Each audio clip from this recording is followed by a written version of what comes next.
À Madagascar, la jeunesse a laissé éclater sa colère face à l'indigence des services publics et à la corruption des classes dirigeantes.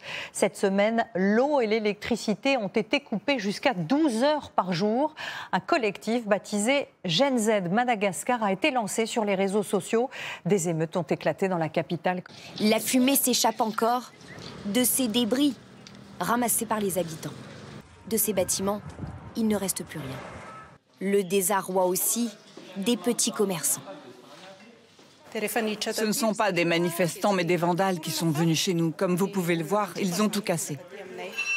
On était pacifiques, on chantait, on criait, on disait « donnez-nous nous trois de vivre vraiment ».